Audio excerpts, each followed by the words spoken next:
All right, we ready to roll into this bad boy? Roll in. So what we're talking about, Day X. Let me.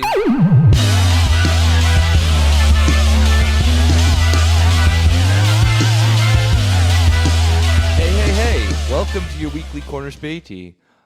We got the full gang back. It's been a few weeks. Myself, Nick, joined with Rob, Hello. Kieran, Hi. and Yulia. It's been a while. It's been a while. Yeah, Rob's gonna break our brain. I have a laptop on the table. That's how you know. Yeah. there's It's some usually a fucking phone, facts. and that does enough damage. Yeah. No, this is Rob gave us a fucking pre-podcasting dossier that we had to memorize and then eat. When I show up to the rap battle, just holding my laptop in my hand, you know I'm about to drop some fucking bars, man. Just like a ream of fax paper with your bars written out. It's 12 inches thick. Yes, I'm keeping the mood light because this is going to be kind of depressing to talk about. This is an entry. In, I'm a bad CIA asset. I did not read my dossier. So this is all going to be brand new. But you're good in the information to me. fields, Nick. I'm good in the field. You're the bad boy. Well, that's the bad. Like James Bond, he doesn't read it. Yeah, so. exactly. Yeah. Nick is a great CIA agent. He doesn't read anything. We put him into the middle of Sarajevo. He's speaking Bosniak in 2 weeks. I don't really question why I'm there. Murdering Croat after Croat. I found these cool Serbs who have I'm gonna help them out. They're really friendly. They Give me a lot they of have luck some skull and crossbones as their logo. I'm not so sure. That's actually very bad because we're very close to the anniversary of Srebrenica. Srebrenica. Yeah, sorry, yeah. I was making an exact reference to that. Okay, Yeah, good. Yeah, I know. There's a very Labrador energy CIA agent where you're just impressed with how long a word they can make without any vowels. Yeah. You're just Damn. too cool, dude. I'm supposed to know how to pronounce that. Yeah, so this has come out of the ongoing George Floyd protests and the Black Lives Matter against police brutality, police and prison abolition. I think we all wanted to do an episode on the long and sordid history of the German military. And luckily, the German military delivers with, The year 1939. our lady, our leader, AKK. She's all right. We're gonna get to her in a minute. Just know that the German military is back in the news, and it's not Finally. good. Was it ever good? There are a lot of Nazis in the German military. Surprise. They're Surprise Pikachu fucking meme. There's only been one point in history where there's been more Nazis in the military. One very specific point. I mean, if there's any surprise Pikachu, it's that they're actually doing something about it, right? This. Oh, yeah. We're gonna get into it. So that's what this is about. We're going into the history of the German military, the connections with fascism, the wide organization within the military, within special units, within graduates of special units who have a parallel world where they run Etsy's where they sell little military doodads. I'm not kidding. We're gonna get to it. There's this whole network, and a lot of them have been murdering people. It's kind of popping off. There've been threats to murder people. Just to give you a little taste, I mean, just this past week, the head of Die Linke in the German state of Hesse received death threats. The letter was signed NSU 2.0. Yep. Oh, They've determined that it came from a police station. The Makes sense. last year in Hesse, a CDU politician was killed by a right wing. Actually, I'm not sure if he was in the military, but you get the idea. There's a stew that is boiling here. We're going to go through the whole history, starting with World War II. And focusing on some of the recent, I'll make it quick, and then we're going to get into some of the recent scandals and what it says about the military and the societies that we live in. I like that it's NSU 2.0, as if there was intermediate versions, just NSU 1.7 beta release.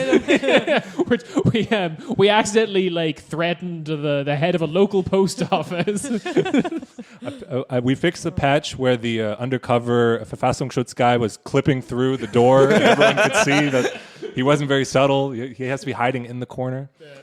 Oh, so wait, you're telling me that then Hans-Georg Maassens just like Buck Wild Tweets is just like the beta version of all this? Like the past couple of weeks where he was like, oh yeah, by the way, the GDR was an anti-fascist state. I don't even have that in here, man. Yeah. We're doing 70 years of history. I have no idea what we're going to get to. Just remember, we're not going to get doomer. We're learning about the world. It's good for us. No, I'm bummed out already. I hate this. I will attempt to be your trip sitter as we enter this heart of darkness. So if you feel yourself being down, need some water, you feel the darkness closing in, just, we're here, reach out. We're gonna get through this. Rob is now holding my hand because I am scared. All right. Very quickly, I want to profile 3 agencies or institutions, I should say, from the beginning of the West Germany that give us. This could be multiple episodes to go through all this stuff. So we are just West Germany. The year was 1949. In einem The Land Krauts have been vor defeated. unserer Zeit. We set up 3 institutions. The Tony Blair Institute for nothing just happened. Everything's fine. Okay. First, and all these institutions show, let's say, the continuities between Nazi Germany and the West German government, Yeah. which has directly led to the German government of today. Yeah, of course. Okay. First, the Bundesnachrichtendienst, aka BND, aka the basically foreign intelligence. If the Verfassungsschutz is internal intelligence, this is the I foreign. find that so funny that we call it Bundesnachrichtendienst. It's like, oh yeah, we're just going to give them like Nachrichten. The It's like, the news. Like, it's basically there- Tagesschau, but really, really secret. Here's your host, Joseph Mengele.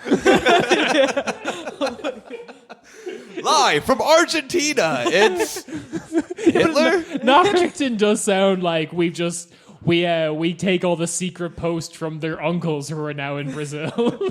Bolivia will make an appearance. Okay. Oh, goody. Nice. There once was a man named Reinhard Gehlen, who was the head of intelligence for Nazi Germany in the East during World War II, which meant collecting information on the Red Army. At the end of the war, he cooperated with the United States. And the CIA put him in charge of a new organization based in West Germany, which was designed to spy on the communist countries of Eastern Europe. Seriously. Oh, sorry. Jump in whenever you want. Like we said, we're staying positive. Whatever helps you get through this.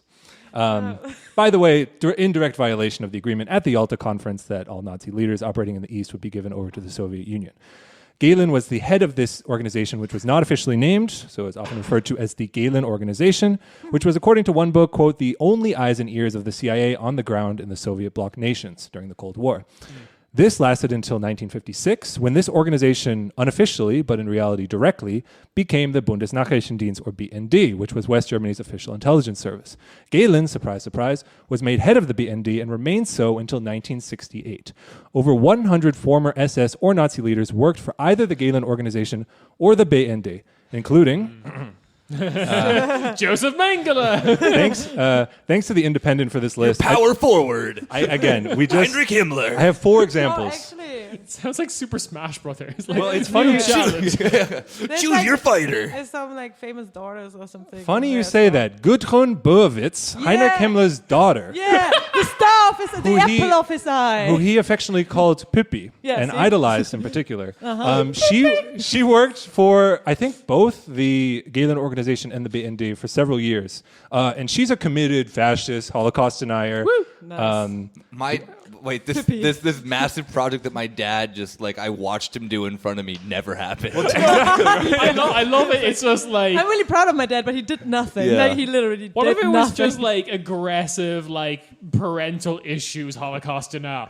Dad, failure, did nothing, lay about, just sat around all day, doing nothing, presumably. It's just like, I'm not sure you're anti-Semitic. I think you just hate your dad. We also have, She's anti-Semitic.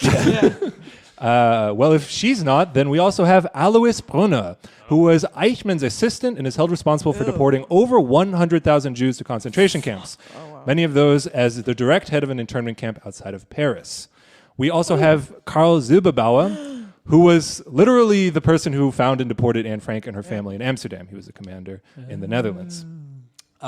We also have Klaus Barbie, The Butcher of Lyon. Oh no! Wait, what? An Yeah, SS and Butcher of Gestapo Lyon, Nazi yeah. based in France who first worked for U.S. intelligence in the late Yeah. 1940s I love before that. being Yeah. recruited to join the BND in 1965 while living in Bolivia. Butcher of what? Sorry. The Butcher of Butcher Lyon. of Lyon. He was famous for, torturing and killing resistance fighters and Jews.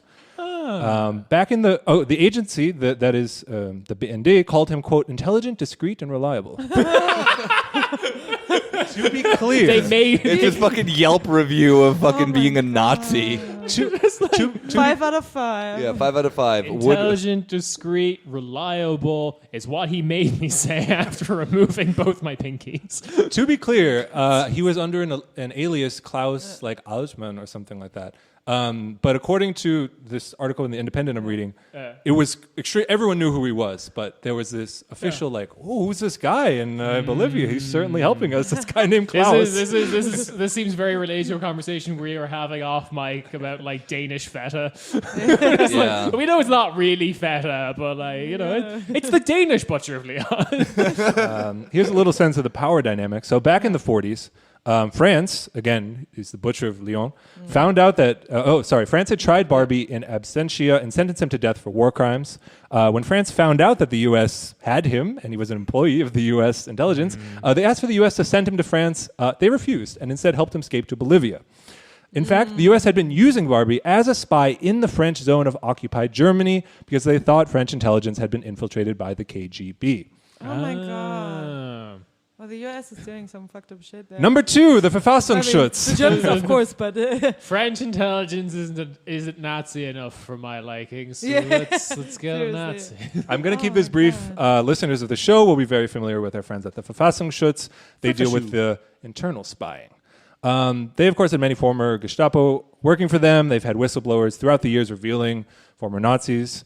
They probably didn't do as much overt Nazi shit as the BND and the army, which isn't saying that much. Again, they literally had Klaus Barbie and Eichmann's assistant. But their main task after the war was to surveil the newly formed KPD, the Communist Party of Germany, the newly reformed, I should say. And their reports were key to the banning of the Communist Party in West Germany by the federal courts in 1956. Don't worry, though, Verfassungsschutz will play a supporting role later today when they collaborate with the National Socialist Underground to cover up their murders in the early 2000s, including Yeah. destroying evidence. That's burning exactly files. that- shredding everything. Yeah, that's exactly that kind of link up that I want to fucking see. Yeah. Just Oh my God. The sitcom level incompetence of just another day at the fucking Verfassungsschutz, and there's somewhat some stodgy German you man in a slip, suit. Yeah, he just comes in with his flaming flambe and it's oh, but the boss is coming to dinner. Oh no, everything's on Fell on the documents on all of them. but the investigation starts tomorrow. They do. Canned laughter. they do all of their fucking meetings at Benihana. Anyway, guys, it's luau theme tonight. We've got these fire dancers in. Lastly, I want to end with the Bundeswehr themselves, because that is who we're going to be talking about today. At World War II, it exists again, if you didn't notice. So German militarization has been a problem for a long time in Europe. After World War II, understandably, there was some trepidation about West Germany having an army again. Can't really get into the details here. Long story short, as the Cold War heated up, NATO was formed, and West German militarization within NATO, or some kind of Western European alliance, became kind of the compromise or the future direction that these states could go in. But West Germany thought, hey, it would be rude if we're going to make an army again and we don't invite the former senior Wehrmacht officers. I mean, They hosted all those good luau done so parties. much. I just for- want to for be the a good country. friend, We have history. We used to date. It's kind of awkward if I don't invite. Exactly. That takes us to the 1950 Himmerod Memorandum, a secret meeting between Chancellor Adenauer and former high-ranking Wehrmacht officials to hash out the details of this new German army. And the Butcher of Lyon wasn't there. I'm winking into the microphone He was on the Zoom call from Bolivia. for another luau party. This led to several agreements, including the release of German war criminals and the rehabilitation of the Waffen-SS and the Wehrmacht itself to some extent, the latter leading to what is known as the, quote, myth of the clean Wehrmacht. Oh yeah. objectively a historically terrible thing, but just a very funny phrase. 100% clean Wehrmacht. Beautiful. It's like clean beautiful. coal. It's 100% white. They all like make sure. Everyone looks like Mr. Clean. Yeah. Like, okay, we call him Meister Proper. So Yeah, okay. Yeah, they make sure but they that to all wash don't have behind their hair ears and they're all the very time. muscular and they really look like they're Yeah. Nazis. Yeah. I do think it's kind of funny, the 1950 memorandum. Again, the all the parallels to today, because this is basically the 1950 version of that Harper's letter that everyone signed. Like, guys, you can't cancel the Wehrmacht and the Nazis. This you can't. You're abusing. This is cancel culture. We can't have that.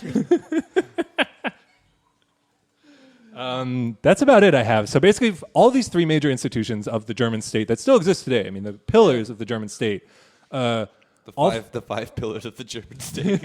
all formed in the late 40s, early 50s, and all directly tied to the Nazi I history. mean, that does make sense in the sense of that the US wanted to have like kind of like a bulwark, so like kind of something to, because now the new enemy was the the Soviet Union. Yeah, so yeah. like Russian as Mario. Yeah, as the Cold War unfolds. Wait, is that the right word? Unfolds, Yeah. not Yeah. unfolds. Unfolds, you could either trying to dismantle all the institutions or all the structures that you had before, or you could just use what was there. Yeah. Like who Yeah. knew how to do military stuff? Who knew how to do like intelligence? Germany's work? good for Well, recycling. it's the Yeah, second exactly. hand. The thing of So- the matter is that then like 100% green Wehrmacht. yeah, no, Recycled. the reason why then of why the CIA specifically sought out then like the rehabilitation of Nazis was entirely because of their anti-communism. Yeah, it had exactly. not like Yeah, it, that's what I said. they were entirely going to look over everything else because they were so vehemently anti-communist, and they're like, "This is pimp. This is exactly what we need." Yeah.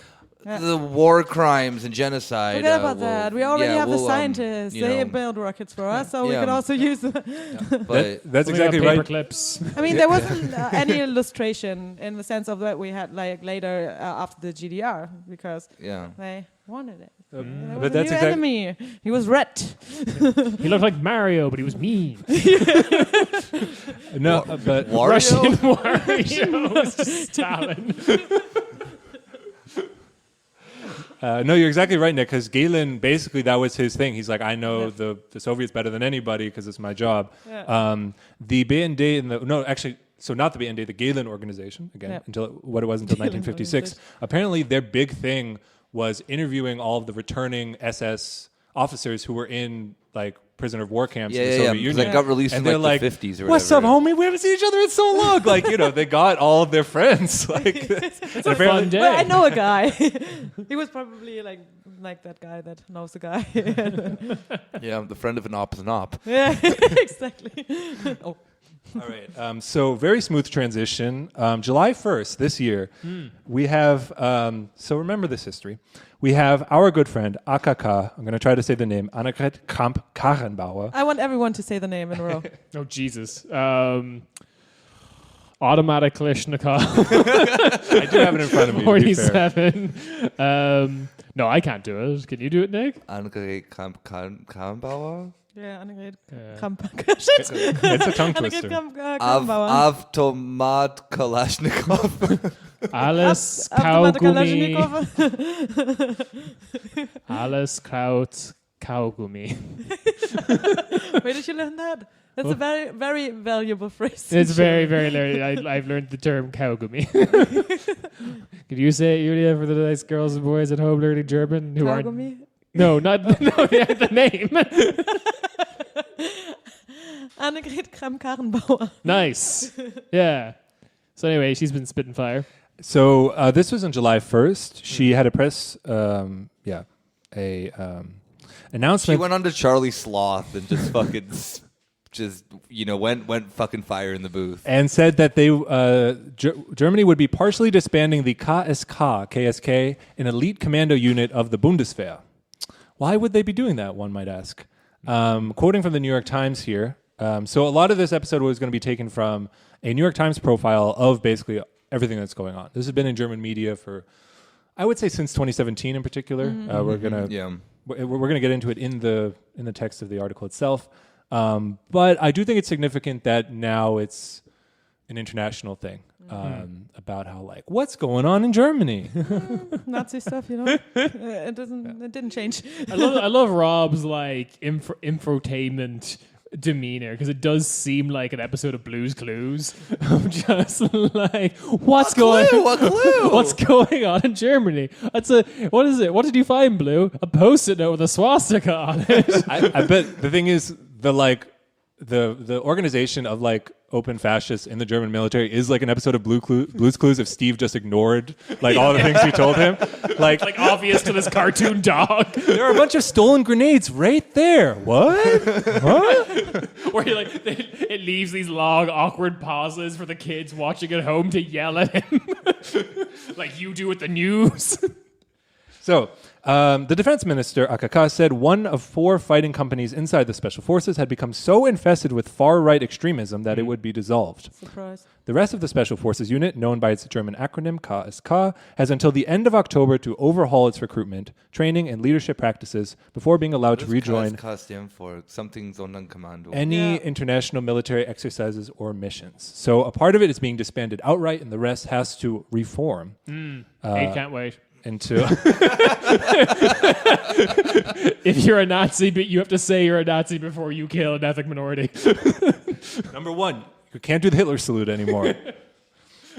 Number 2, you have to have like 3 minutes before you can turn off your body cam. I mean, we're gonna get through it. We're gonna get into it, but like, I don't trust AKK or any of the German leadership or the German military in But you particular that they are going I heard to. she's a very viable leader to succeed Angela Merkel. Everyone likes her, right? That they're going to root out the Nazi problem. I mean, they go hand in doubt hand. that. I know they want them to calm down. You're making us look bad. Yeah, The year but you can be a 1939. The Nazi. SPD have got this in the bag. You can be a Nazi, but do it like NSU did. You know, be quiet Exactly. about I it. love Your your name, yeah, passion. underground is in your name. Yeah, exactly. Like, Exactly. It's underground. So like, Stop signing your letters. yeah. Like, what are you doing? All right, let's go live to Miss Kaka. The KSK cannot continue in its current form, Ms. Kramp-Karrenbauer told a news conference, describing, quote, an unhealthy elitism and, quote, toxic leadership. That's a problem. They're not letting That's a problem. They're not letting in this new young blood fascism. It's like, you know. We want to put the neo in the neo-Nazi. Yeah, it's the age of the internet. Like lots of people, perfectly capable people, learned about Nazism online. They didn't go to the proper institutions. Lots of like, TikToks. yeah, it's an antiquated system. It doesn't meet the modern digital age. yeah, all right. I'm fucking sick of these fucking hip hop new Nazis. I, was brought up by my fucking psychotic uncle who just like, threatened to shoot me with a Luger if I Yeah. wasn't a Nazi. Yeah. You fucking kids with your fucking Jordan Peterson that then slowly just melded your brain into a swastika. Yeah. You guys don't know the struggle. Honestly, they talk about how the KSK is too close to the Identitäre Bewegung, and So they're the too other they're youngsters. too hipster Nazis. They That's are the problem. youngsters. So, Kommando Spezialkräfte. That's the upper. Oh, okay. It's weird. Kommando Spezialkräfte. Like, what? Yeah, AKK is basically like, honestly, like, you're fucking brothers to me. That's why the shit hurts so much. I have the Iron Cross tattooed across my chest. Oh my god! Now I can never unsee this. I'm sorry. I'm just like the image I have of like from behind topless AKK with like the full Lord's Prayer in my black God. letter font, like German black letter font in her back. I am the beginning and end, Alpha Omega, Punisher. Oh fuck! It's like this is a CDU leadership is taking a weird turn. So, this announcement came, again, continuing the New York Times article, the announcement came 6 weeks after investigators discovered a trove of Nazi memorabilia and an extensive arsenal of stolen ammunition and explosives on the property of a sergeant major who had served in the KSK since 2001. So this is... Kids yelling at the screen at Blue to like figure out what the fuck's going on. This is on it. Like, I had to cut some stuff out. There's just so many cases of like openly being like, I'm gonna just take a few grenades, Yeah. some guns, whatever. AKK on the way out of the press conference tripped over a large cache of ammunition that was there for some reason. And yeah, this case was just in May. Like, this is in May. I have a detailed description of it from the New York Times. But we're basically spanning the beginning of our story. Kind of goes back to 2017 when rumors of this Day X stuff started. Yeah, but- that was the day that Triple X came out. Exactly. That's No, what the day it's that all about. XXX Tentacion died, rest in peace. Rest in peace. It's weird how that all lined up. Yes. Well, Yeah, everyone in the KSK, the fucking 16-year-old kid who just became a Nazi because of XXX Tentacion. oh. Go on, Rob. So this Sergeant Major, his company is at the center of a long-running controversy over a notorious party 3 years ago where soldiers were reported to have flashed Hitler salutes and listened to neo-Nazi rock music. Just having a party. The party Just is... celebrating Prince Harry. We have a detailed... It's fine. We have a detailed description of the party later, which I am happy to share. Skrillex, play.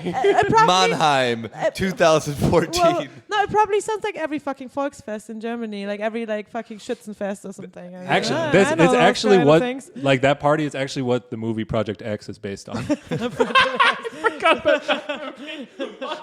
Yeah, no, then everyone That was a great party. everyone was then trying to throw Project X parties after that movie came out too. This Everyone's is, texting like, "Are you in the Project X Telegram?" You know. yeah. God damn it. All right, now I'm going to weave. I have a sauce of various. There's several aromatics in this. We have a little Tots article. We already have the fucking onions and garlic. We going, have you know. another longer New York Times profile. I got a fucking Deutsche Welle source. So I'm gonna jump back and forth. Before we get into it, We're not talking about the party. all right. Let's About get the party. started. No, we have to start with the weapons cache and Nazi memorabilia that was found 6 weeks ago. Okay. This person is named is only known as Philip Sch, like SCH Sch, because I guess they can't say his last name. His code name is Little. Call me Deep Throat. Wait, His code name is Little Sheep. is he a SoundCloud rapper? He's identified in one news story as quote Nazi grandpa. So he's just a Nazi then if he's a grandpa. This is like a fucking. No, you're not a grandpa. You just Yeah, you like just you be a said, regular you're ass just a Nazi. Yeah. This is like an Edgar Wright, like Simon Pegg film where there's like, oh yeah, we're just going to go see Little Sheep, little Shaftchen, and it turns out to be this grumpy Nazi grandfather. Why is he called Shaftchen? Like none of this is good. I'm sorry, Kieran. I want to correct your German, pronunciation. It'd be Schäfchen. Yeah, Schäfchen. Schäfchen. But I like Shaft. Schäfchen I like too. Yeah, but like Nazi grandpas call it Schäfchen. Yeah. Oh, Code wait, name. that Code was name wrong Schäfchen. feelings here. Okay, so the New York Times begins. As Germany emerged from its coronavirus lockdown in May, police commandos pulled up outside a rural property owned by a sergeant major in the Special Forces, the country's most highly trained and secretive military unit. They brought a digger. Buried in the garden, the police found 2 kilograms of PETN plastic explosives, a detonator, a fuse, The first digger blew up from making contact with the weapons. So we Yeah. brought in the second digger. a detonator, a fuse, an AK-47, a silencer, 2 knives, a crossbow, and thousands of rounds of ammunition. What a bitch using communist weaponry. Fuck you, dude. Much of it believed to have been stolen from the German military. Why is the German military using AK-47s? Never Because mind. our guns don't work. AK-47s are very reliable. They found an SS songbook, 14 editions of a magazine It for was former just a members. super songbook that was happened to be. Is that like Schäfchen's Super Songbook. I mean, what you play with your comrades, Kameraden around the Lagerfeuer and like after everyone sang Wonderwall, you pull out the Wonderwall the is SS. an SS song. Yeah, okay. First Wonderwall and then the Horst Wesel lead. But like, also, it's just like, what is going through this person's mind as he's digging the hole for his weapons cache, being like, I gotta put this and now for the icing on the cake, SS memorabilia. so that everyone knows what I want to use these Yeah, weapons for. Like, but that's what the songbook is so funny to me because, like, yeah, so it just says Nazi memorabilia. I don't know what could be in there, but like, not Mein Kampf. It's like I want the songbook. Like, I imagine he's someone like, you know how there's people complaining like fucking. Music these days, kids only listen to rappers and whatever, and like he's like this guy's online posting that, and in his head he's just like the only real music is a chorus of like 11-year-old children singing in the background of a Lenny Riefenstahl movie.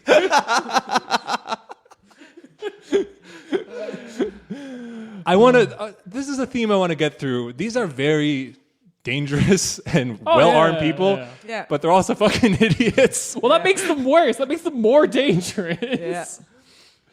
Okay, now this is going to be a little bit of a summary of what we've just said, like introducing the problem, but I have a little bit of a feeling that we're going all over the place with this episode. So this is how the New York Times actually one theme so far is summarizing the problem. Okay, it begins. Germany has a problem. For years, It exists. Politicians. Welcome to the anti-Deutsch hour of the corner space.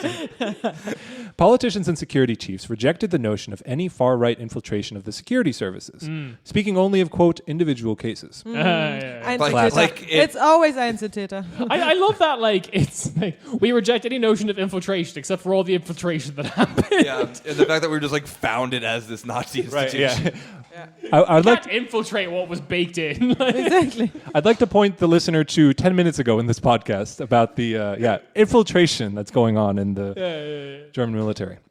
The idea of networks was dismissed. So the superiors of those exposed as extremists were protected.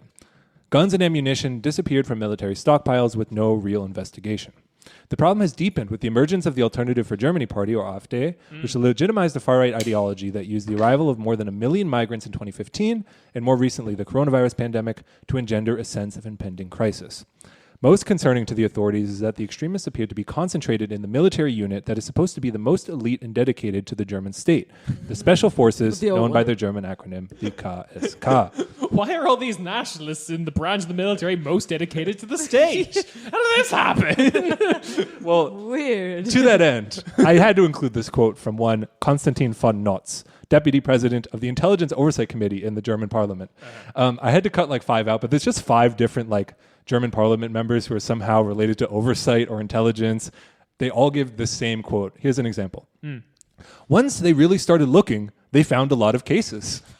When you have hundreds of individual cases, it begins to look like we have a structural problem. Hundreds of individual cases. I like how like There's no structure. like okay, again, this is the deputy president of the Intelligence Oversight Committee. I like how they're like, case 179.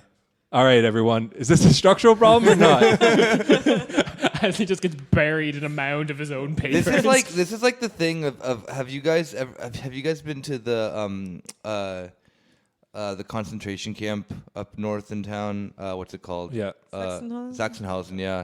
And there's this there's a plaque outside before you go in there that then's like, if you look behind you, there's the police building, and it used to be the former SS building to remind them. They're fucking. No, we put the police in there. Yeah, to remind them of like the crimes of what the SS is like. Yeah, that's the fucking reason that they're there. Yeah, to remind them. Yeah.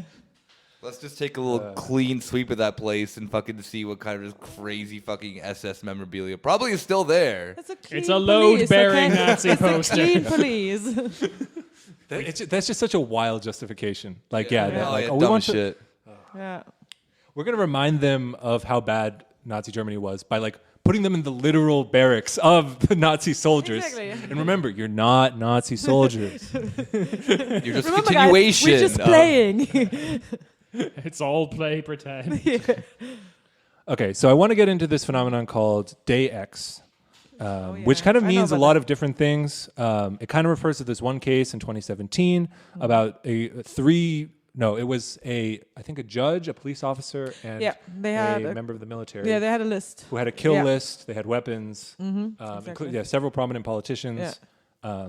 But Day X also kind of refers to this Telegram chat in general that is made up of many of the KSK members, but also former KSK members, just other people in the military, other police, other people in other intelligence agencies. So Day X in general. It's not a structural problem. It kind of refers to both. They are all individual cases interacting with each other individually. It actually summarizes it pretty well. So, soldiers have used the networks to prepare for when they predict Germany's democratic order will collapse. Yeah. They call it Day X. Yeah. Officials worry it is really a pretext for inciting terrorist acts or worse, a putsch. Quote, for far-right extremists, the preparation of Day X and its precipitation blend into one another. So basically, they're always saying like, dude, the fucking Day X is coming, like the state's going to fall, we got to do something about it. Yeah. But it's also psyching themselves up. They are the ones that are actually pushing no, we'll do it first. Terrorizing. We'll do it first. Exactly. And then it will be like, day W, and it'll be fine. Yeah, I mean, but actually, it's if anyone, it sounds like a very good book, The Jakarta Method, that's been profiled on basically every single left podcast in the past couple months. That's an argument he makes several times, that the right wing in Indonesia and in Brazil, they're basically saying like, there's gonna be a putsch, so we got to do it first to beat them to it. Yeah. The ties, officials say, back in the New York Times, sometimes reach deep into old neo-Nazi networks and the more polished intellectual scene of the so-called New Right. New York Times, by the way, in 2018 did one of their classic, like, what's up with these hipster Nazis about the New Right, which in this case is the Identitätsbewegung based in Halle. And it was like, they have a squat? I believe they've been subsequently kicked out of that squat based on local resistance. Extremists are hoarding weapons. Antifa super soldiers physically remove them from the maintaining building. safe houses, and in some cases keeping lists of political enemies. There is something magical that happens to like a New York Times columnist when they see a neo-Nazi with like a fade. They just like short circuits. Fucking new lineup from a fucking neo-Nazi.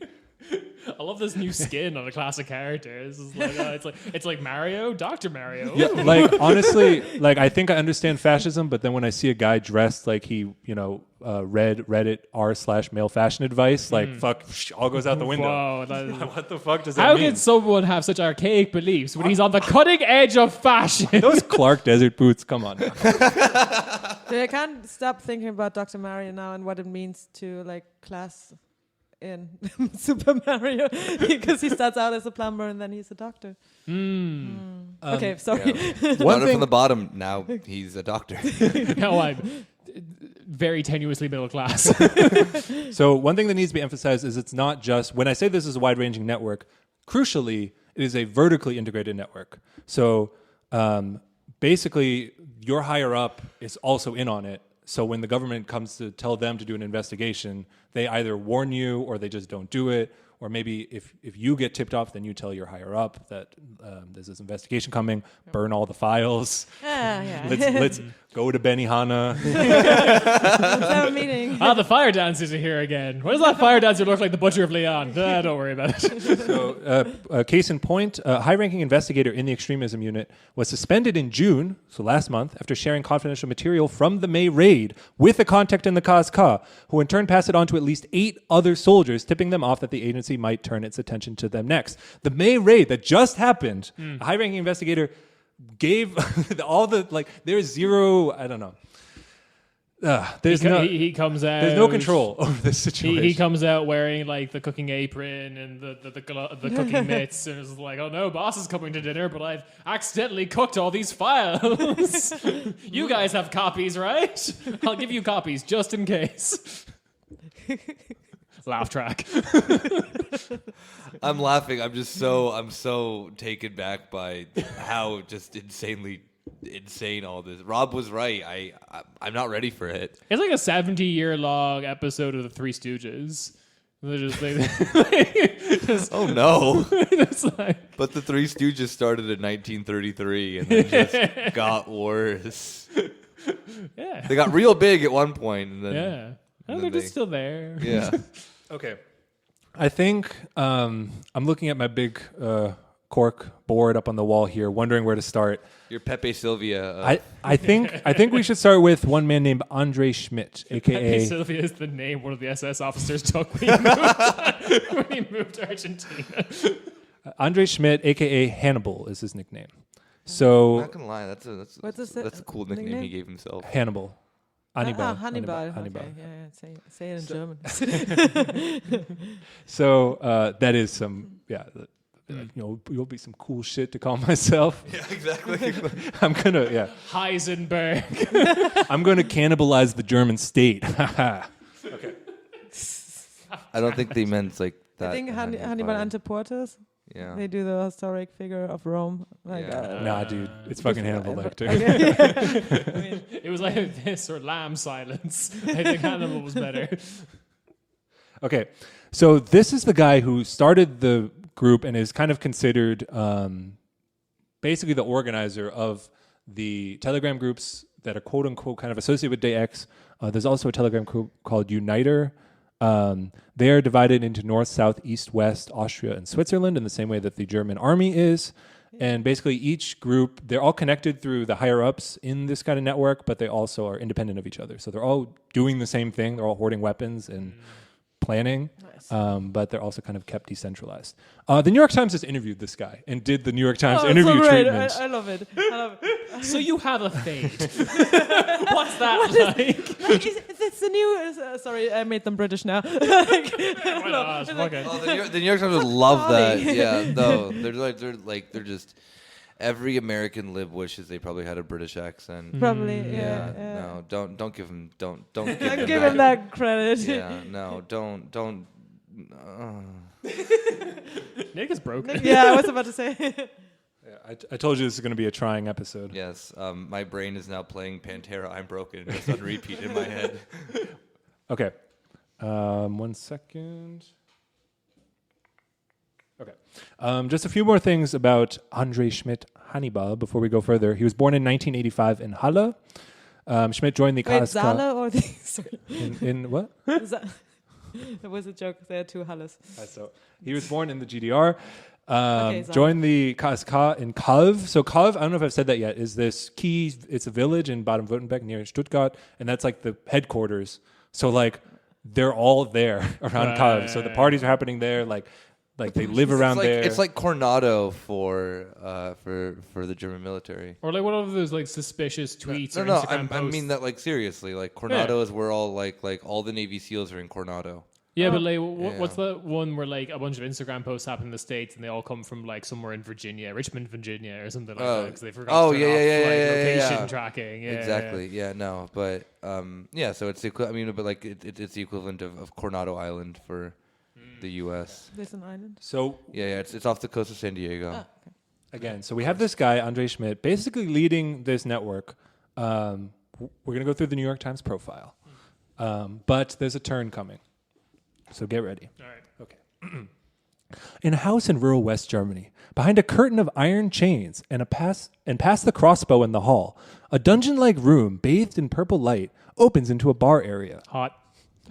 This is so fucking hot. An oversized image of a naked woman dominates the back wall. Horny. It's getting hotter and hotter. What are you doing? Rob, I can only get so erect. Stop it. This dude names himself fucking Hannibal and is like, yo, welcome to my lair. It's art, so it's fine that she's naked. That is some Hannibal Lecter shit. Be like, I'm gonna invite the New York Times reporter into my lair and show off. Okay. So he left the active service KSK last September after stolen training grenades were found at a building belonging to his parents. Apparently, he had posted in the Telegram group that his parents' car dealership would be a great spot to hide weapons. He posted this, and somehow that leaked out, and so they found, grenades at his parents' car dealership. Take the Volkswagen for a spin, they said. It's like blow up in the middle of the Autobahn. It's like, oh no, shouldn't have left all those grenades loose in the back of that Volkswagen Beetle. But he says he still has his network. Quote, special forces, intelligence. My dad owns so many car dealerships. Honestly, business executives and Freemasons, he said. They meet here regularly. The house, he says, have changed. The house, he says, is owned by a wealthy supporter. Quote, the forces are like a big family. Everyone knows each other. KSK means familia. It's the brothers Garcia of terrible politics. So a little side note, several former members of his chats are now under investigation by prosecutors for plotting terrorism. Some were ordering body bags. One faces trial. That's a little side note from the New York Times. One faces trial. But Mr. Schmidt is in a unique situation. He acknowledged that he served as an informant on the KSK for the military counterintelligence agency, the MAD, in mid-2017, when he met regularly with a liaison officer. Today, the military is paying for Mr. Schmidt to get a business degree. Eye emoji. More car dealerships. Yes. Everyone. Yes. Cars in Germany, always a safe bet. Okay, so it goes back into Schmidt. So I don't even know where in his notes it is. It is kind of crazy that Schmidt is kind of always being surveilled by the MAD, but also because the KSK was and is its kind of own power base, he's also reporting on them to the MAD, but they're also working together. There's very confusing. You got to keep your wits about you in here.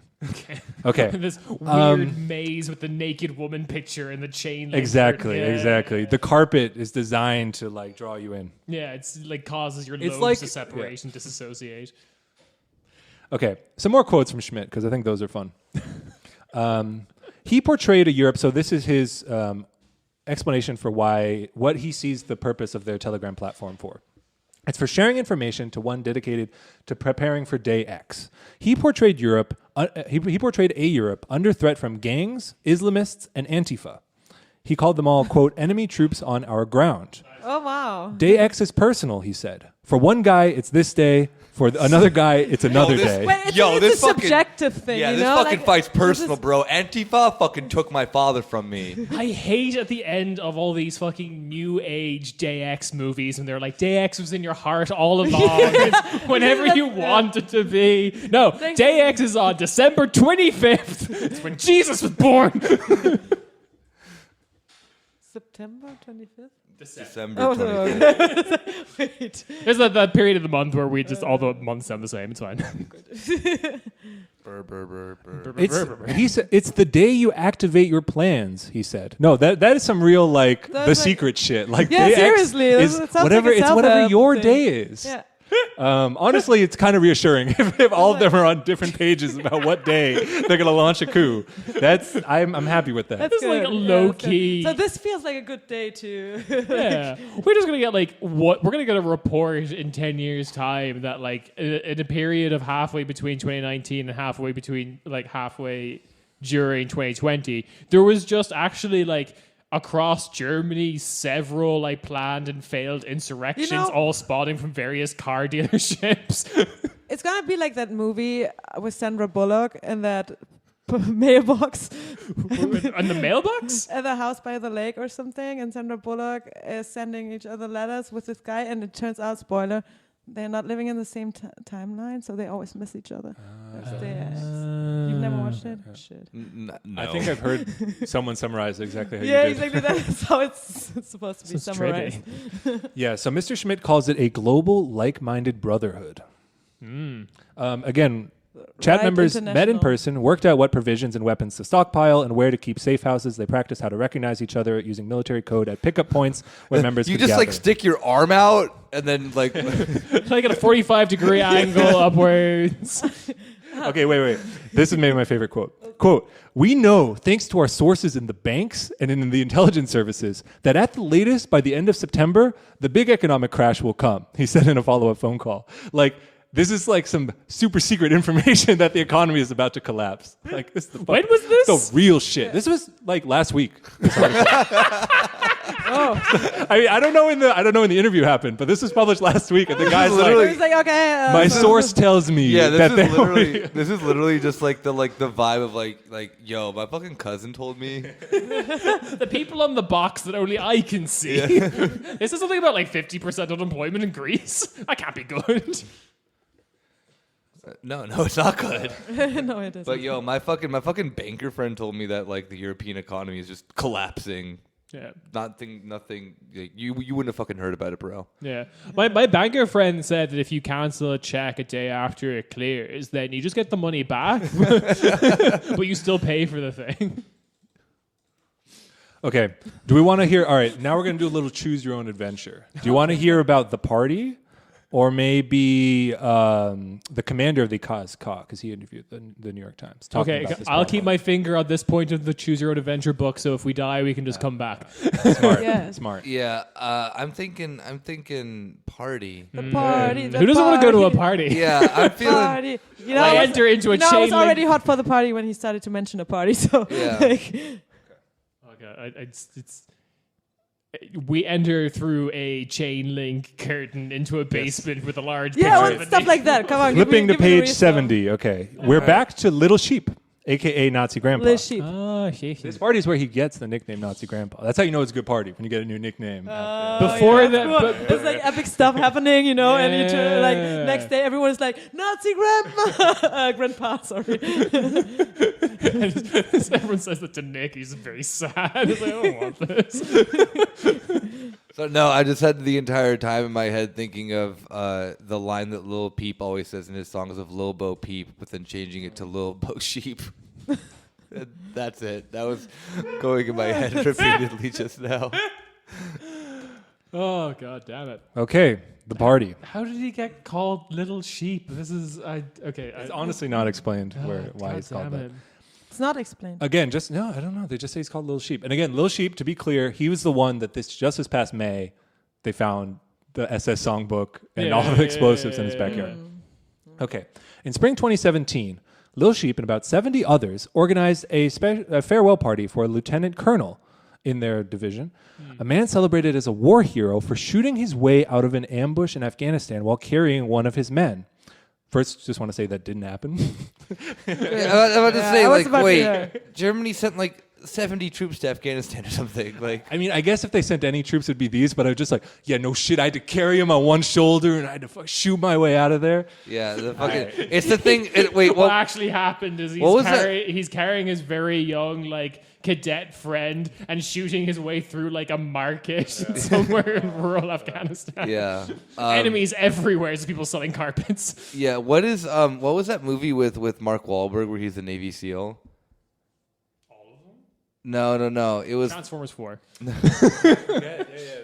Lone Survivor. That was it. It's the thing of that where that guy wrote that book that it didn't happen. Like none of the stuff in that book happened except for that. Then the other dudes got murked immediately by Al Qaeda. Nice. All right, well, it doesn't matter whether it happened or not because he's been celebrated as a war hero upon his retirement. Yep. Okay. Just a quick description of him. He is a, quote, an imposing man covered in Cyrillic tattoos who enjoys cage fighting in his spare time. Nice. All right. All together there. Wait. Cyrillic? That's what it says. Yeah. I'm just reading the New That York crazy Times. backwards alphabet. the I'm Russians just use. sitting on my porch. I did the crossword and I'm just flipping through the New York Times. Imposing man Story of covered in a Cyrillic little tattoos. sheep. Seems delightful. But by Cyrillic, it's all just like Serbian ultra national. Yeah, I was about to say, I thought, Yeah, Again, either that or Ukrainian ultranationalist tattoos. All right. Pick your poison. Again, a man is impressed with how long the words can get without any vowels. Yeah. All right. So I'm on that part of the journey of that I can pick. I went to the party. I can pick if I'm a Ukrainian or a Serbian ultranationalist. Okay. Again, this is going to be not to spoil this. It's a sick party, and it seems so. It was in spring 2017. It seems to me that this was like the start of the downfall. How they fucking blew their cover. Right. So remember, as I tell you this description, the party was held at a shooting range near Stuttgart. Nice. First of all, ding ding ding, Stuttgart. Second of all, at a shooting range. Okay. So Hey, they get wait, drunk wait, at wait. a shooting range. Yeah. That is always a good idea. That's one very bad. Second, Rob, don't take my culture from me. I didn't do it. It was them. Okay. They've culturally appropriated All right. Arizona. Right. As part of the celebration, I'm his oppressed soldiers. now. I want you all to know that I am quoting directly from Tots here, not embellishing. Yeah. Quote, his soldiers allegedly prepared a parkour course for him in which he was supposed to shoot with bows and arrows and to throw heads of pigs. Yes. What? As a prize, his men had flown in a woman to have sex with him as a reward. Wait, what? That's all it says in the articles. Maybe it's a stripper or something. I don't know. Floated. Wait, float in? wait. Yeah.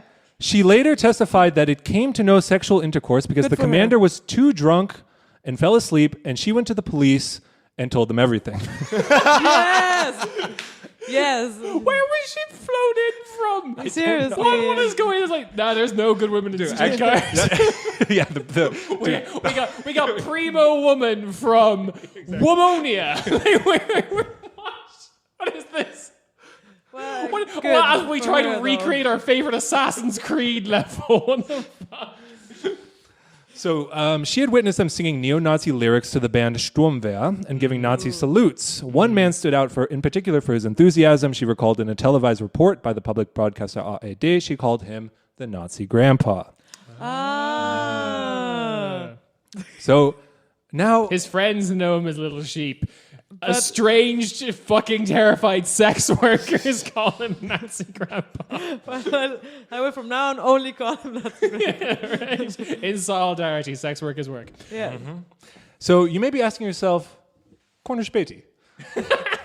This was in spring 2017, and his house was just raided in May 2020. Yeah. In the three... There's a law in Baden-Württemberg where you just have to dismiss outright any sex worker's testimony. They're all lying. According to the New York Times, in the 3 years since the party, the military counterintelligence service, again the ARD, kept an eye on the sergeant major. But that did not stop the KSK from promoting him to the highest possible non-commissioned officer rank. He was really good at that parkour course. We had to promote him. He just kept parkouring into the office. We couldn't get rid of him. All right. I think that's a good a time as any to pivot back to the commander, the current commander of the KSK.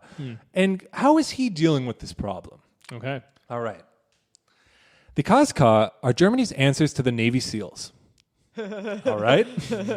Great start. Yeah. Yeah, a group that just is never notorious for just completely overstepping their, I mean, I gotta say, setting up a parkour course with bows and a bow and arrow, it sounds like the German Navy SEAls. And then, Yeah, 'cause it's like ruining their whole plan because Yeah. they all got too drunk and they're just doing Hitler like the fucking Hitler Gruß to everyone. Yeah, Like, we're like, Yeah, like that sounds. yeah, it yeah, sounds yeah. like the German Navy SEAls. Yeah, yeah. It's one like one lady they flew in from the strip in Las Vegas. yeah, like if you squint hard enough, it is the Navy SEAls, but also from a distance as well. So, but these days, I've always kind of like wondered in the back of my head of like what is Germany's equivalent to the Navy SEAls? I always ask myself if they even like can do stuff, because Exactly. I just imagine like the way they just described this guy and like all the guys around. I don't know. Yeah, like did he do it Like- successfely or did he? I'm just Yeah, like, imagining he seriously, fell. I don't think I'm imagining that they're to like join. super drunk, super Yeah. stupid. Sorry. Yeah, but, like I mean, like the thing about the Navy SEAls is that like they're terrifying as shit, but they're incredibly they're like the purest efficiency of like military power. Where I imagine that it's like the sense of that like the German version of that is just like being like hiding your a complete grenades in just the car like dealership of your just being dumb. Like he went on the parkour thing, stumbled over himself, like tripped on a fucking pig's head, and Probably then, like, told the prostitute he loved her.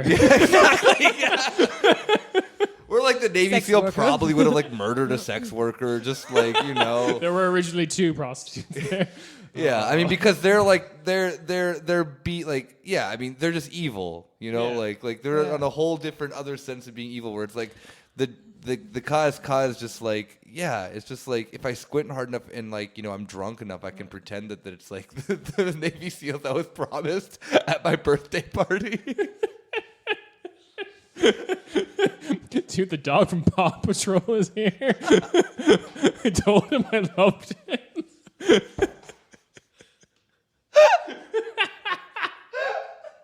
I just wanted to meet the dog from Paw Patrol.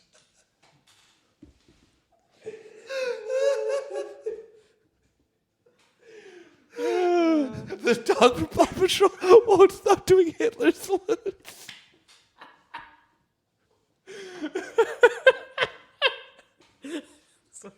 I'm sorry. Get ready for Father Kieran. It's gonna be a lot of Paw Patrol references.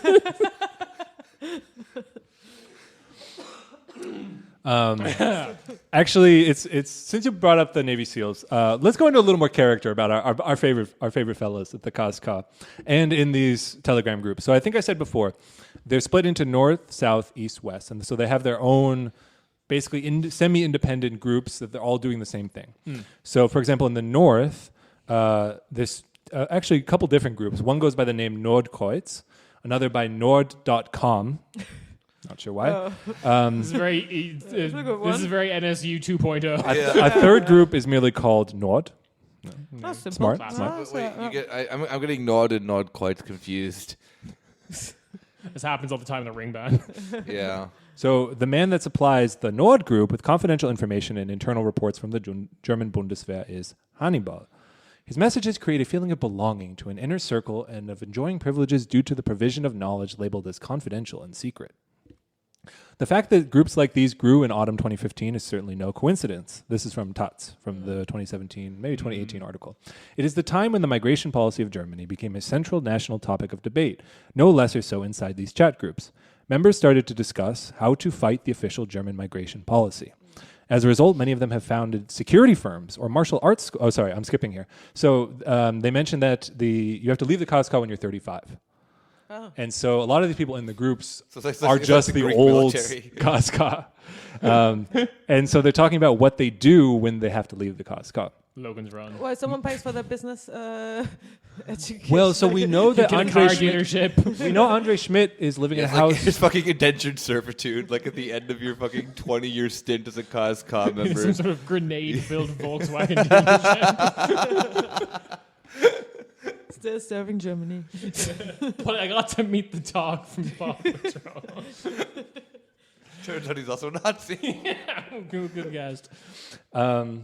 So some things that they do include they've found security firms and martial arts schools. Others are still in the military, just not Again, in the yeah, what the fuck? They're trying to be like the weak-ass German version of Eric Prince. They have an online shop that sells ties, cufflinks, and signet rings bearing the Uniter emblem. Again, Uniter being their group.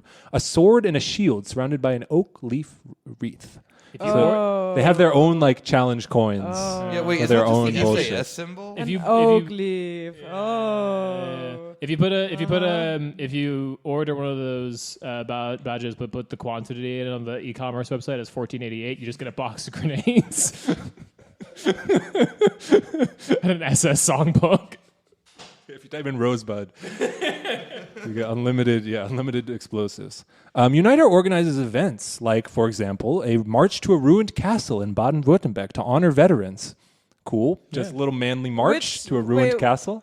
Which veterans? Nazis. That's all it castle? says in Taz. I'm reading from Taz now. Another time, Uniter members met in Bundeswehr barracks near Berlin. Nice. I should say that the barracks in Calw are considered like one of the hot spots, and apparently like So that's which one? like Where? in Calw, this spot, this little yeah. village in near Stuttgart. That's like they're like fucking headquarters for the coming Yeah. putsch. Nice. On Saturday morning, here's a little slice of life from Berlin. You know, something to. That we can all 5 relate a.m. to. Berghain. On a s- Jugendwiderstand. Widerstand. Close. On a Saturday morning in September 2018, in a martial arts school in Berlin-Köpenick, a Russian instructor explained that knife fighting required significant practice, even years, as it would be one of the most dangerous disciplines. The men he is teaching, an airport security worker, a bodyguard, and a police instructor, follow the movements they are shown. They want to be prepared. They contort themselves into swastikas. It's very upsetting to hear this because Köpenick is a very pretty part of this city, but of course it's filled with weird Nazis and like Russian martial arts instructors. Just that video of that like one Russian guy like shooting very quickly the mattress on either side of him, just like that. But yeah, behind closed doors in Köpenick. Yeah, no, it's they were learning the ancient Indian art of the Hakenkreuz movement. Okay. Now we're going to shift back to the commander of the KSK. What does he have to say about all of this? Because just to summarize, we have our friend Hannibal, who they found grenades at his parents' house, and he hasn't gotten in trouble. He's still just fine. Yep. The head of Love of his dad. They were my parents' grenades. They're my parents' grenades that were that like can be traced to a specific cove, like locker. It's normal. Left behind unit in Italy or something. Whatever. Basically the MAD lieutenant colonel was also being questioned by Germany's military because they're accusing him of disclosing secret internal affairs to Hannibal, and basically no one's actually gotten in trouble for that. Specifically, it does mention in the Nord group there have been several raids, and the central government did not warn or tip off the state governments at all because they think it's all infiltrated. Mm-hmm. But I kind of think the federal government's also infiltrated a little bit. kind of a shitstorm. God damn it! No. Okay, now, where were we? Okay, the You're the KSK. first person to ever use the word shitstorm in the English language. No, apparently the British do. Okay. Their commander of the KSK, General Markus Kreitmayr, an affable Bavarian who has done tours in Bosnia, Kosovo, and Afghanistan, Oh, great places. Interesting. is a man divided between his loyalty to his KSK, and recognizing that he has a serious problem on his hands. Yeah, he just goes into fits of rage where everyone just looks like a Bosniak to him. He's just sitting there like, how do I reach these kids? And cut to the kids, and they're just all reading like Hitler's letter to like Gemlich or something from 1919. Yeah. This is a nice little bit of color. The general was late for our interview. He had just spent 4 hours questioning a member of his unit about a party where half a dozen KSK soldiers were reported to have flashed Hitler salutes. Oh, maybe it's the party. Maybe it's another party. I think this is sounds kind of- like every kind of party. Yeah. I think it's kind of funny that it's like, yeah, I spent the last 4 hours interrogating. I've been doing work. Yeah. Yeah, for sure. So how many times did you tell the sex worker you loved her? Let's just get our story straight. Okay, now we get a little New York Times editorializing about the problem of the German military. It was never easy to be a soldier in post-war Germany. Woe is me. Given its Nazi history and the destruction it foisted on Europe in World War II, the country maintains a conflicted relationship to its military. Yeah, well, rightfully so, huh? I knew that you was conflicted. For decades, Germany tried to forge a force that represented a democratic society and its values. But in 2011, it abolished conscription and moved to a volunteer force. As a result, the Yay. military increasingly reflects not the broad society, but a narrower slice of it. General Kreitmayr said that a, quote, big percentage of his soldiers are Eastern Germans, a region where the AfD does disproportionately well. Roughly half the men on the list of KSK members suspected of being far-right extremists are also from the East, he added. First of all, Kreitmayr, this dude's ready for national spotlight. Blame it on the I Aussies. was about to Fucking say, nailed yeah. it, dude. Yeah, what the fuck? Like, this narrative is like so... Blame it on the It's an old narrative for sure. Yeah. Yeah. That's stupid. There's something in the fumes of a Trabant car that just turns a man towards Nazism. Yeah. Okay. Officials talk of a perceptible shift in values among new recruits. In conversations, the soldiers themselves, who could not be identified under the unit's guidelines, said that if there was a tipping point in the unit, it came with the migrant crisis of 2015. As hundreds of thousands of asylum seekers from Syria and Afghanistan were making their way to Germany, the mood on the base was anxious, they were called. They looked too much like Bosniaks, just went into a rage and started murdering blindly. Quote, we are soldiers who are charged with defending this country, and then they just opened the borders, no control. We were at the limit, one officer recalled. Again, that's an officer that's being quoted by the New York Times, ostensibly not the one who is like doing all the hoarding weapons. So what the? You have this is a fucking officer in the elite German army who's like, because I mean, you kind of have like people making arguments like, oh, poor Germans, or like feel like their job is taken from them. You just have like elite members being like, I'm fucking sick of this. Like sitting in fucking, again, a little village in Baden-Württemberg, having a party where they do parkour with their friends, being like, I can't stand for this. We have to do something about this. You know what? I heard that. I'm doing a coup. I heard that an imam put a fucking fatwa against parkour. So that's why we're doing parkour tonight with pigs' heads, I guess. Yeah. I mean, it's fucking psycho. It's funny you do a southern accent because I was thinking about this. And these dudes, they fucking enter the military. You get to do study abroad and go to Texas to like do your year exchange on an Air Force where you like get. Yeah. Oh yeah, they probably get trained by Blackwater too. And shit Yeah, like that. you get to play Slap Cup. You pretend you're in a Carl My book. Like they're having a great life. When they do that, they go to Texas or something. I know the Air Force does. Yeah, no. German, sorry. Germany. Oh I my mean, God. I don't know. I don't know in the sense of how the German military does it, but yeah, Blackwater trained literally. Blackwater made the Azerbaijani version of the Navy SEALs.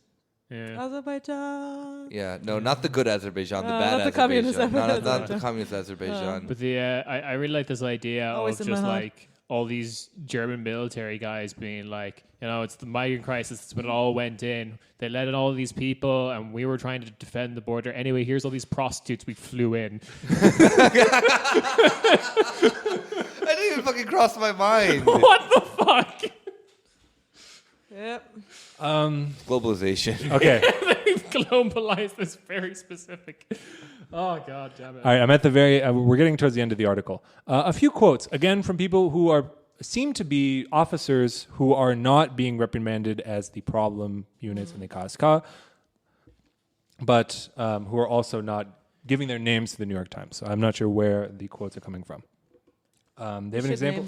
Name them. Like little sheep. Little sheep, That's a good. Little boat sheep. dog from Paw Patrol, who's now a member of the German military for some reason. Okay, so let's take one example of in June, this is last June, a KSK soldier addressed a 12-page letter to the defense minister pleading for an investigation into what he called a toxic culture of acceptance and culture of fear inside the unit. Okay, so we have a KSK Acceptance soldier. and fear. Wait, how is it both at the same Yeah, time? exactly. He's confused, okay? Tips about extremist Maybe he's comrades just a radical centrist. were, quote, collectively ignored or even tolerated. One of his instructors had likened the KSK to the Waffen-SS, the soldier wrote. We get a quote specifically. But he meant that in a cool way, though. Like he They're liked becoming that. self-aware. They're learning to open doors. The instructor, a lieutenant colonel, had been on the radar for far-right leaning since 2007 when he wrote a threatening email to another soldier. Quote, Oh my God. "You are being watched. No, not by impotent, instrumentalized agencies, but by officers of a new generation who will act when the times demand it. Quote, long live the Holy Germany." Whoa. wait. These Are dudes we are all referring so to lame. the holy, like, Yeah. Deutsche Okay, Römisches Reich? Yo, I'm Do they gonna wanna, like- fucking make you Catholic, you fucking Protestant fucking pussy. Oh, we here need to we go back to go.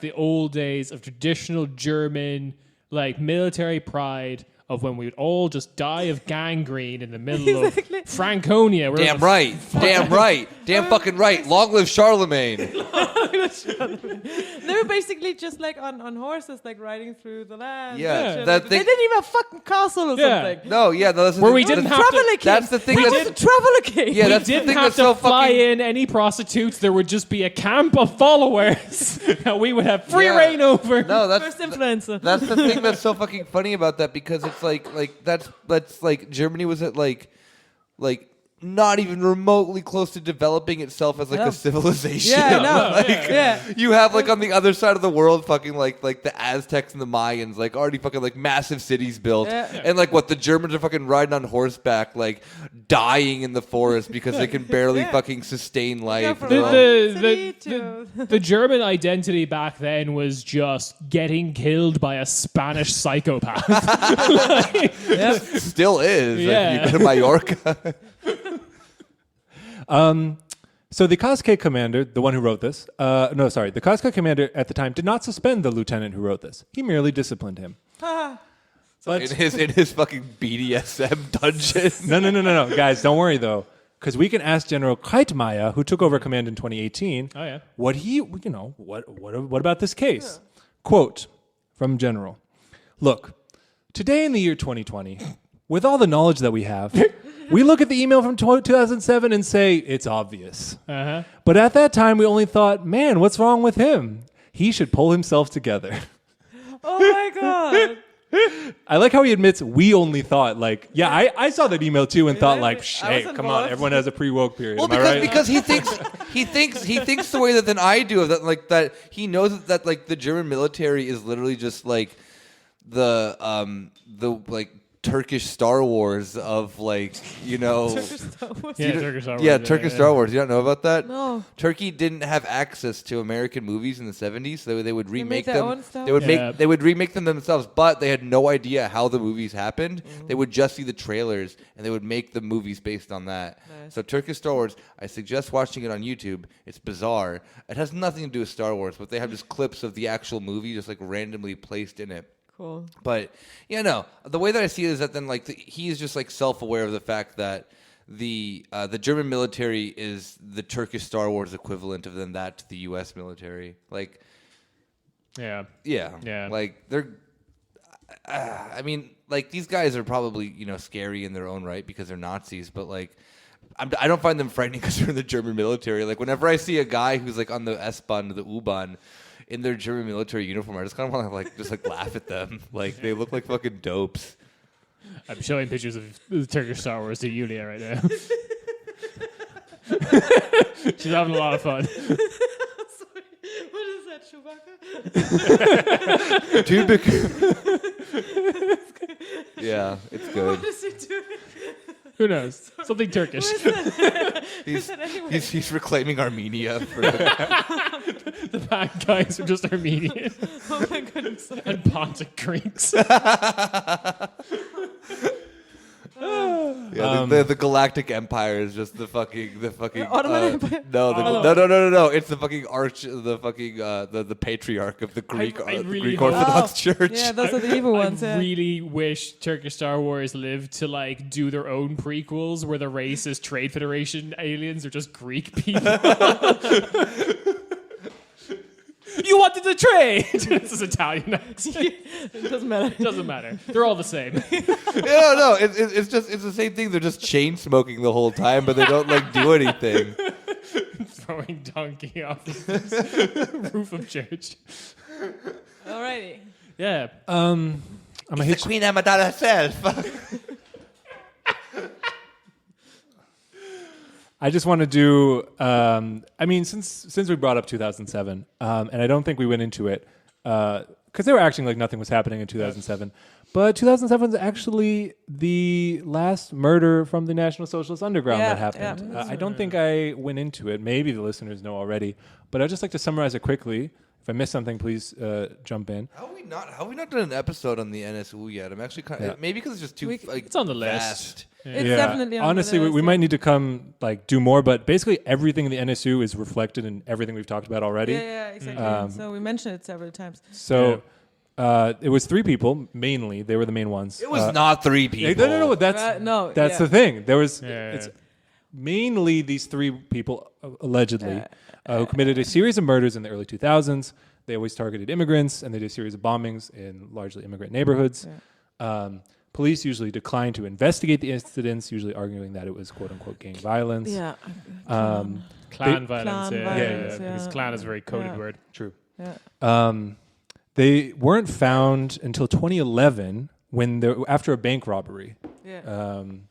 The two guys died. There was two guys and a woman, and the woman survived and turned herself in. The the two two Uvas Uvas. and one Beate. Yeah, Beate Schäfer. So basically, starting in 2011, they started to do basically an investigation into this stuff because, she fucking turned herself in. She even called multiple times to turn herself in, and they're like, "No, we don't know what you're talking about," and hung up. I've never heard the name Uva before.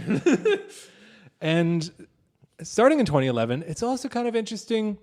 How big did this network go? There's one number puts it at 150 plus people who assisted the murders by providing money, shelter, etc. I have a little quote here. On July 2nd, 2012, the president of the Verfassungsschutz, Heinz Fromm, resigned shortly after it was revealed that in November 2011, employees of his agency had destroyed files connected with the NSU case immediately after their role in the murders became public, and the agency itself had received a formal request from the German Federal Crime Police Office to forward all information relevant to these crimes. Yep. I mean, again, I can't get into all of it here, but it's basically you have every single element of everything we just talked about in the Bundeswehr. You have the main culprits. You have just a web of especially hierarchies and other departments.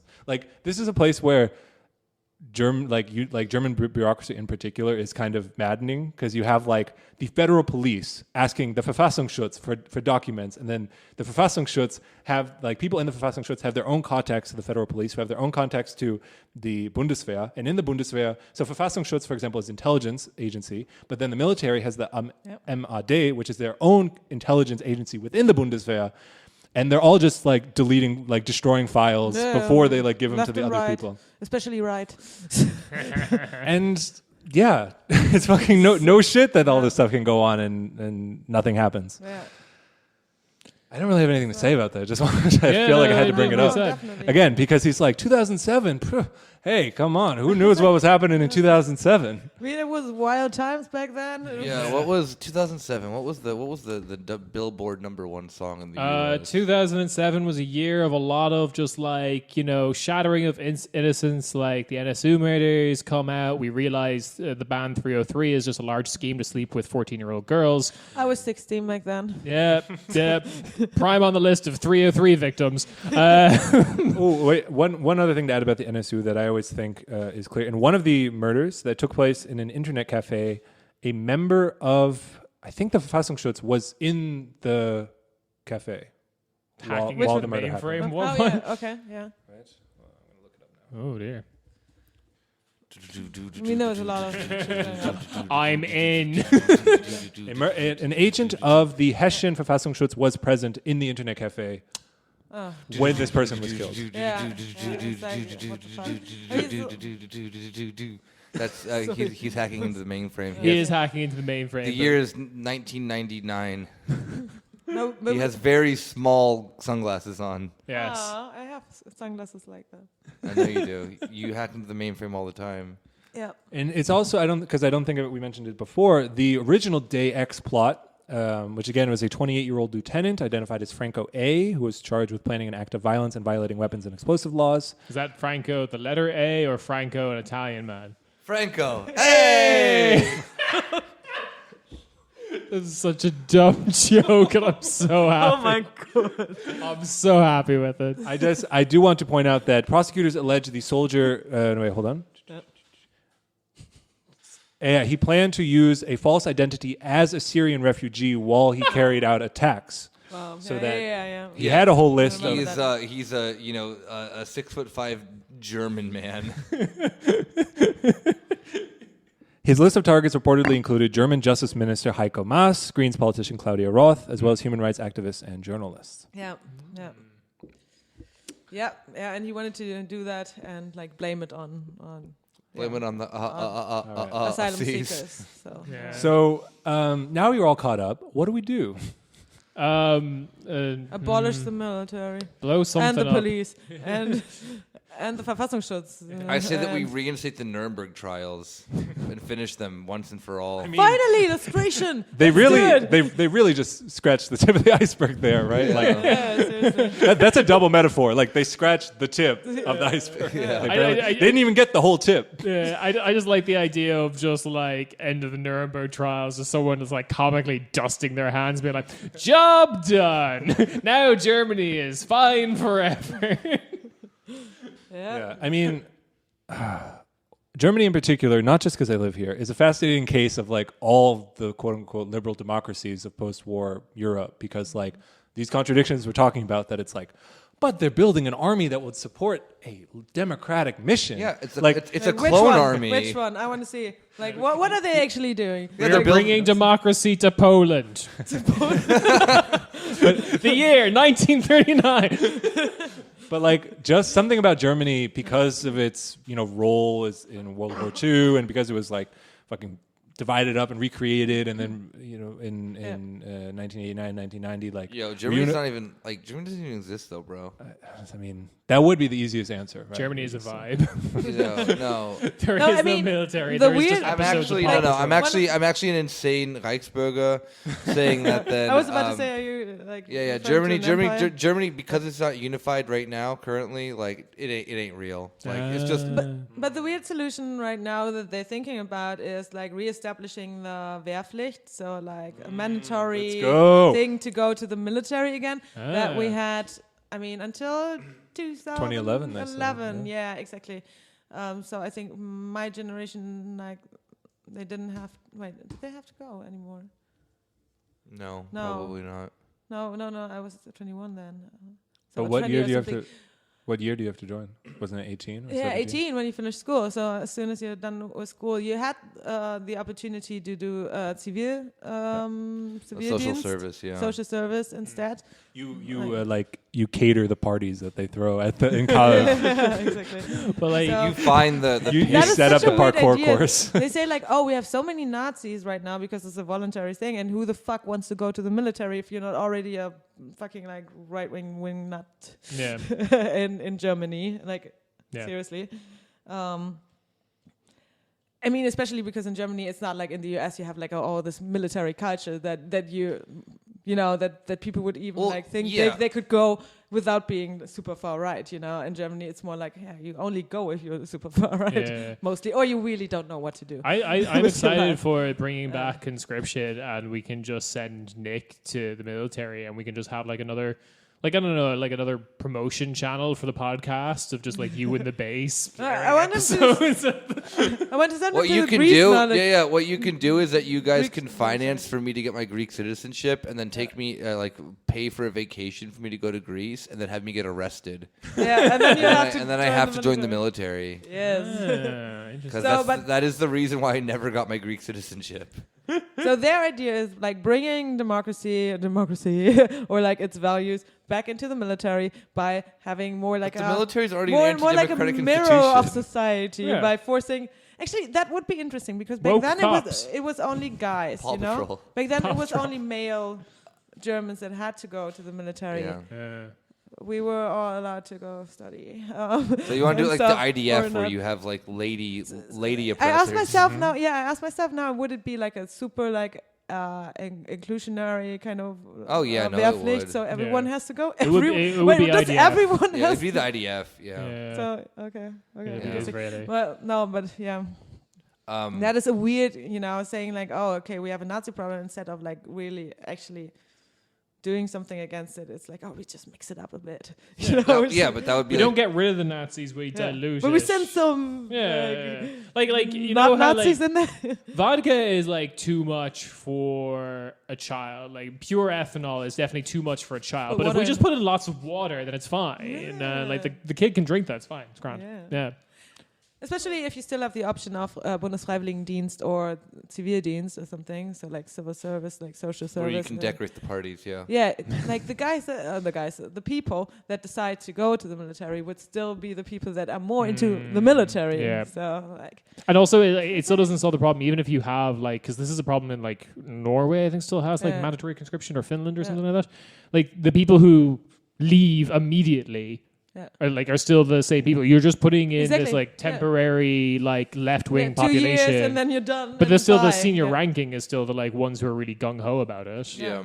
I mean, what we're all getting at is like kind of the intractable problem, or contradiction of like the make- army in quote unquote liberal democracy. Yeah, Okay. exactly. I want. Yeah. All right. And Now, they're unable to deal with it. Yeah. It's like, I want you're conscription, right. but when you join the military, you have to just become a Marxist-Leninist. Like, there's no other option. There is another option. Yeah. I want the Soviet Union. Is this the But I mean, Slovakian it's a problem with answer all to the these- EU army? Yeah, exactly. There's a problem with all these structures and institutions, especially the ones that are like built on like that have kind of like an authoritarian, you know. Yeah. Authoritarian. What do I want to say? Complex. Yeah, exactly. So you have that with the police as well. Like we talk about that a lot before, and it is. The thing that's just like for me personally that I think is so weird about the military is that then, unlike the police where it is this like direct control thing of policing, the military like doesn't, depending on like what the country is, doesn't do much, you know. Like they're all like you could actually like have something exist like having then a sense of like a military isn't connected in every single sense to like a colonial project. Yeah. You know? Like there is something that then's like inherently like you need some all right, let's say that then like you have a socialist project that then comes about. The military itself can actually transform itself to then be protectorate of the revolution, like you know, as we've seen in historical examples. And not invading other countries. Yeah, exactly. And it's like the thing that then like so it's kind of weird when like I don't necessarily like the opinion when people say that like that the military in itself as an institution is fascist, because that's not entirely true. It's the sense of then like what the military preserves that then is fascist. Yeah. And So if the military is as you have, preserving like, fascism, then it's fascism. If you have like Or the police is just fascist. Like if you have like self-defense forces like you have in Rojava, for example. yeah, that's a also. military. Like as Yeah, much as it is a anarchists, as military. much as Yeah, anarchists definitely. don't want to admit that it's a military. It is And a I think that we've had this like discussion a few times on the show before. So I don't know. I feel that then like always kind of in the sense like whenever we just talk about how just like batshit insane like the German military or the U.S. military is, it's like that just with like this like deep ultra white right wing nonsense. Like one obviously makes sense because of how like these institutions are backing up then the state structures that then like do that, but they aren't necessarily like I said, like they're not necessarily like bound to them the way that then something like police is bound as a colonial institution. You know? Like there's a slight, and I'm not saying that then like the military can change. Of course it like there is something interesting about like what aspects, because like there's the problem of like military to defend liberal democracy, because liberal democracy is like this is just a big giant mixing pot of contradictions. So like the issue you get in like it sounds like in the German military, as well as I've heard issues of like Italian military, of all these kind of like remnants of the Cold War. They don't really defend the liberal democratic values of, say, what if everyone started voting for Die Linke. Like they don't want to defend that. You know, that is supposedly a liberal democratic value. Like that's they also don't defend borders though either, which is even more interesting. Well, sometimes they do, like, but sometimes they are kind of told to do that because at the same time they're just like that's the reaction they get from like because the migrant the German crisis. military has two separate things. So you have like Bundespolizei, which is the police that defends the borders. And the military doesn't do that. No, they don't do it, but they're told that they are. They're told. Oh that the idea then of a nation state thing. Yeah. Okay, I think that's that an makes interesting sense. point, especially when you see like how many. Well, it is a thing to have military coups. You know, it is a thing of course. that if they are not happy, you see like stuff like with Allende or something like that. Pinochet. Or like a military junta is a thing, you know. So it is, as you said, they are not defending necessarily, you know, the government in place or something when it doesn't, when they don't like the government. Every the 12 million coups that have existed in Turkey since the foundation of modern Turkey. Everything that happened in 12 Greece. 12 million coups. I think 4 or 5 is the right number. One every Tuesday. Every other year on a Tuesday in summer. I mean, like there is a thing of that, like there is like the historical. There is a parallel between then ultra right wing movements in Europe and the military. I'm not like that isn't like I'm not trying to say that there isn't. But the institution then of what then the military serves isn't the same as something that then is like the police or whatever. But like it does seem to be like it is a cultural thing, because Cuba has a military and that hasn't seemed to be like a problem for Cuba. Like even though Cuba is like a predominantly left wing society. Like so it's not that the military is inherently this. It's just there is a culture of propaganda or whatever within the military, and they're told to defend certain things and what those things match up with. Cool and good. Or you have it in the sense of Ireland, which is just like a completely like neutral thing. Like our military exists, and it's very hard to like convince us that it does because we never see them. Like our Air Force is like a kite that says "feck off" on it. That's someone else's joke. I'm not gonna say it. I mean, it's not mine. But it's a weird one. Like militaries change all over because again, you kind of have. It's probably an oversimplification, but you have the Nordic countries that have. Conscription has always been very popular there, but they've always been, I don't want to say always, but like predominantly defensive as countries. They like Sweden takes its neutrality very seriously. Finland, because of the circumstances Finland has always been in, have taken their neutrality very seriously. I don't know what the fuck Iceland does. It's some like fishing boats with like a wily fisherman with a gun on it, and they're probably their navy. They got in a war with the UK. Oh, for God, yes. I forgot about that. All right. Okay. But just, are we going to stop? Sorry. I just wanted to add that it's worth pointing out again that both the Taz and the New York Times articles emphasize that, and themselves, like the Hannibal guy, like they start their narrative with the 2015 refugee migrant crisis. So to them, like the military, maybe another way of saying it, reflects the values isn't the right word, but it reflects the ideology, the like civilizational narrative of the fucking thing. You know, it's like in concentrated. Kind of like the Deutschland idea. Absolutely. Yeah, no. But that's the thing. And they're like, oh, like our whole Yeah. thing. And again, because you always see it in the military, especially like in the U.S. troops, like I fight. Like you don't have to worry about these problems because I deal with them. I fight for your I fight for your. freedom. And in Germany, they're like, I'm being racist for you. You know what I mean? Like I'll take care of I all guess- of this yeah, stuff I- because that's what we do here. I guess it's the sense that then, unlike other state institutions, like the military is by state, I mean like state institutions of violence. The military is probably the most malleable of all of them when it comes to then like a set, like there is not really like a set ideology because that ideology then always has to continuously change itself. The ideology then of other state institutions of violence are pretty set in the sense of like law and order, regardless of then whatever that is, whatever currents are going on in the moment. The ideas then of law and order don't necessarily change, like whereas then the sense of this in the German military sense, the racist preservation of the German state and the new quote unquote threat that they were then facing from the migrant crisis that they felt internally, which the German state like also too, like although Merkel's government was kind of like handing out an olive branch to refugees, it wasn't like they still like, and we've talked about this multiple times, they didn't do a great job of it. Literally all they got was one branch, one stick, and I said good luck.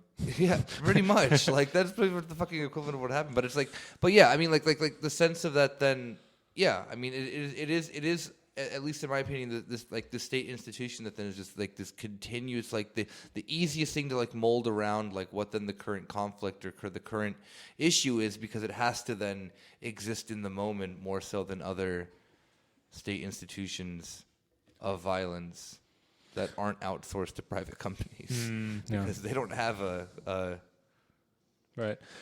So going back to the 2015 thing, it's not a coincidence that the AfD comes up in these articles, and that the AfD by far has the most former military people as members in Germany.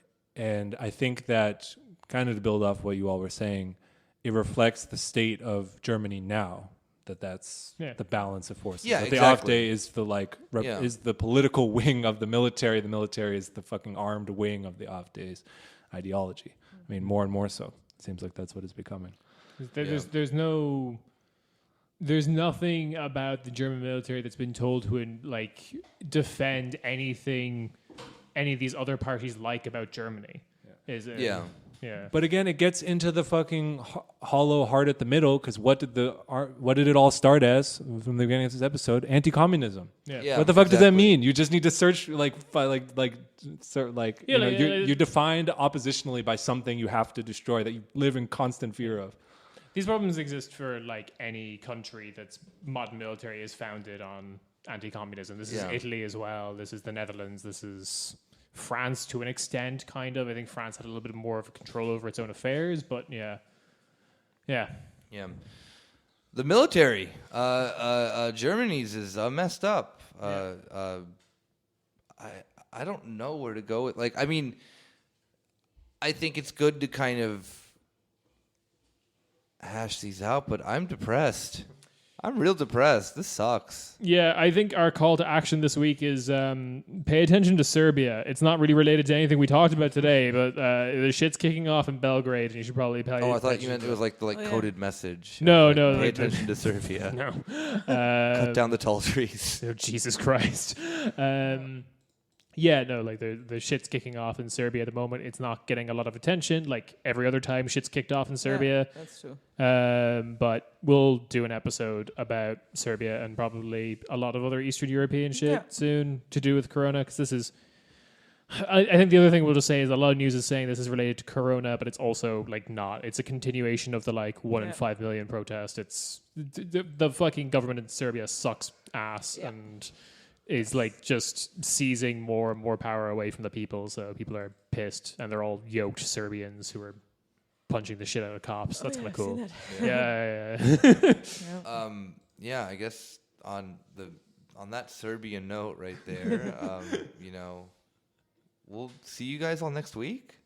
Yeah. Yeah. All right. Bye-bye. Ciao.